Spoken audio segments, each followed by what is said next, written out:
hilirisasi ini salah satu adalah untuk menjamin kemenerusan bisnis daripada tambang batu bara, karena dan kondisi seperti sekarang ini kita lihat bahwa dalam suasana pandemi COVID-19 ini batu bara sangat tertekan karena kebutuhan energi berkurang sangat jauh.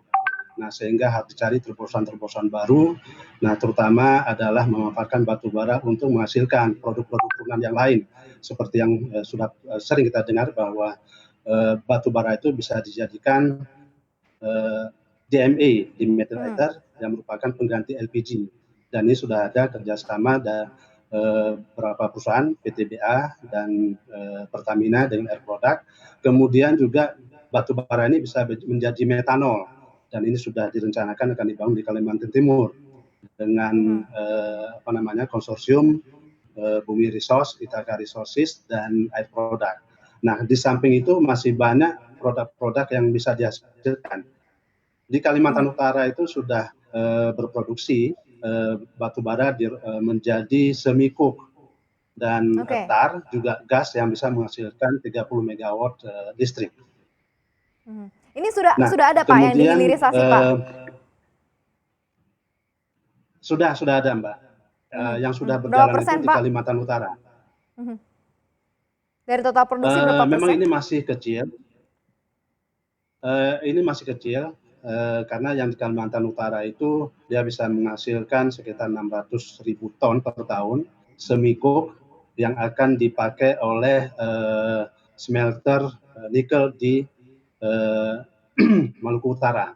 Sedangkan yang DME dan metanol itu masih dalam rencana akan dibangun.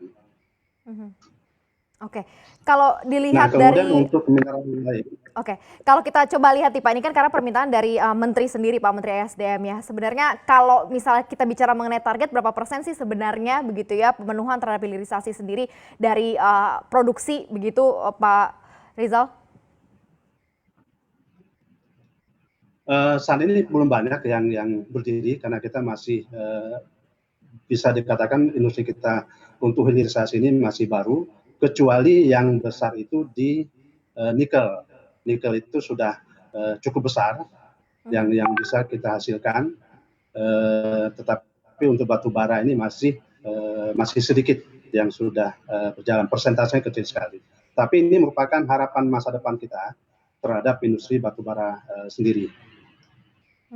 Sebenarnya seperti apa Pak kesiapan dari penambang batubara sendiri begitu ya, melihat dari adanya harapan terkait hilirisasi ini ke depan Pak, terkait juga mengenai view nanti ke depannya akan seperti apa terhadap industri khususnya di batubara, apalagi kita tahu tadi Pak Rizal juga mention terkait mengenai harga begitu ya, di mana tekanannya juga cukup dalam, di mana produksinya juga turun 11%, harganya juga merosot begitu ya 20-an%, seperti apa Pak Rizal? Ya, ke depan hilirisasi merupakan salah satu bisnis yang menjanjikan, karena khusus batu bara kita bisa menghasilkan banyak sekali produk-produk turunannya, apalagi bagi negara kita ini merupakan produk-produk yang merupakan substitusi barang-barang impor. Nah, seperti metanol, LPG, kemudian etanol kita masih banyak mengimpor dari luar negeri, dan ini akan menjadi penghematan devisa yang luar biasa besar yang bisa kita lakukan kalau kita serius menggarap hilirisasi ini. Nah, namun memang perlu dikaji secara teknis dan ekonomis, karena ini juga akan sangat menentukan visible atau tidaknya suatu industri ini.